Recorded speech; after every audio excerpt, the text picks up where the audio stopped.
उत्तराखंड भाजपा के प्रदेश अध्यक्ष महेंद्र भट्ट के एक बयान ने प्रदेश की राजनीति में हलचल मचा दी है। सोशल मीडिया से लेकर सियासी गलियारों तक इस बयान की चर्चा तेज है। महेंद्र भट्ट के हालिया इंटरव्यू के बाद विपक्ष लगातार भाजपा पर निशाना साध रहा है। वहीं पार्टी के भीतर भी इस बयान को लेकर अलग अलग प्रतिक्रियाएं सामने आ रही है। राजनीतिक विश्लेषकों का मानना है कि ये विवाद आने वाले दिनों में और तूल पकड़ सकता है। अब सबकी नजर इस बात पर टिकी है कि महेंद्र भट्ट इस पूरे विवाद पर आगे क्या सफाई देते हैं और उनके इस बयान का उत्तराखंड की राजनीति पर कितना बड़ा असर पड़ता है। उत्तराखंड की राजनीतिक गलियारों में कहीं ना कहीं सियासी माहौल जो है वो अब गर्माता नजर आ रहा है। हाल ही में प्रदेश अध्यक्ष महेंद्र भट्ट का एक बयान आया है जिसमें गाली दे रहे हैं। किस तरह से देख रहे हैं इसको? देखिए, ये बीजेपी के प्रदेश अध्यक्ष की आज ही जुबान नहीं फिसली है।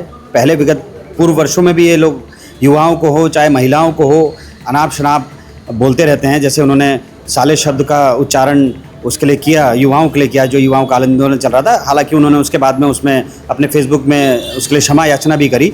मैं ये कहना चाहूँगा कि ये चाल चरित्र बीजेपी का हमेशा से रहा है कि वो ये विकास की राजनीति नहीं करती, भड़काने और भड़काऊ भाषणों की राजनीति हमेशा करती रहती है। उसके बाद माफ़ी मांग लेती है। जैसे पूरे देश के अंदर इतना युवाओं का एक खतरनाक बहुत बड़ा जन आंदोलन हुआ, जिसको जो बेरोज़गार पूरे हिंदुस्तान का युवा आज बेरोज़गार सड़कों पे घूम रहा था, वो जगह जगह से निकल के आज जंतर मंतर पे इकट्ठा हुआ है। और उन्होंने अपनी जायज़ मांग रखी कि हमें जो ये मोदी सरकार 2014 में आई कि 2 करोड़ रोज़गार देंगे और रोज़गार की बात करेंगे। कहीं कोई ऐसी स्थिति आज 15 साल में कहीं नहीं उत्पन्न हुई। और आज ये ऐसी स्थिति उत्पन्न हुई कि पूरे देश के अंदर आज युवाओं को पूरा इकट्ठा होना पड़ा जंतर मंतर। ये उसी का नतीजा है। एक तरफ लाठीचार्ज होती है, दूसरी तरफ छात्रों के हित में बात करी जाती है। बात करते हैं कि छात्रों के हित में होएगी, कहीं ना कहीं छात्रों को ही गालियां भी दी जा रही हैं, लाठियां भी चार्ज हो रही है।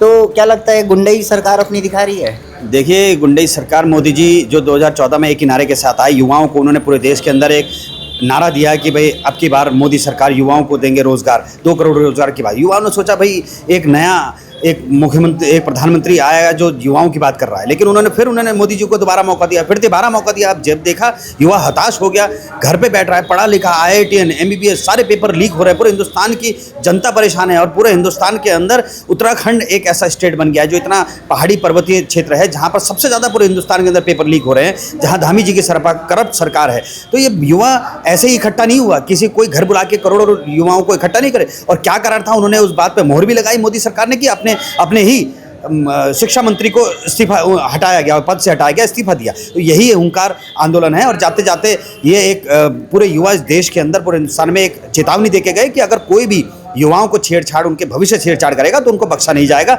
जिस तरह से 2029 में राहुल गांधी जी पूरे देश में एक आंदोलन युवाओं के साथ मिलकर कर रहे हैं, जो राहुल जी उनके कंधे से कंधा उनके साथ मिला के खड़े हुए, तो मोदी सरकार को झुकना पड़ा और धर्मेंद्र प्रधान जी को इस्तीफा देना पड़ा।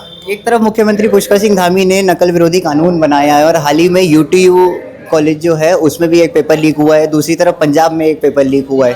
तो कहीं ना कहीं एक एजेंडा कह सकते हो इसको?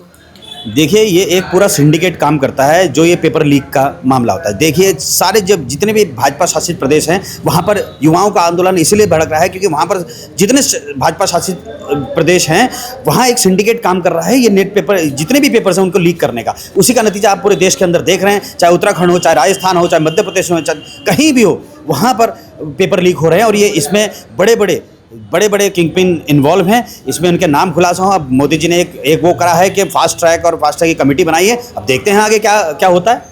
हाल ही में धर्मेंद्र प्रधान का इस्तीफा हुआ है और अब प्रहलाद जोशी के हाथों में जो ये कमान दी गई है, क्या लगता है सही कमान ये संभाली जाएगी? देखिए, मोदी सरकार ने एक दबाव में ये सब चीज़ें करी हैं, चाहे वो धर्मेंद्र प्रधान जी हों चाहे जोशी जी हों। ये सिक्के के दोनों पहलू हैं। मेन जो मोदी जी की जो नीतियाँ हैं, देश में बांटने की जो नीतियां हैं, ये विकास कार्य सिर्फ धर्म के नाम पे ये इनका विकास कार्य धर्म के नाम पे है। ये हिंदू, ये मुसलमान, बस ये बांटने का काम है। धरातल पे बिल्कुल जीरो है। आप इस प्रदेश में देख लीजिए, अभी बुरे हाल हो रखे हैं प्रदेश में। अभी आपने UTU में देखा, ये टेक्निकल यूनिवर्सिटी में अभी फिलहाल ये यहाँ पर पेपर लीक हो गया। तो ये खिलवाड़ कर रहे हैं। ये सिक्कों के दो पहलू हैं, चाहे प्रधान हो चाहे जोशी जी हो।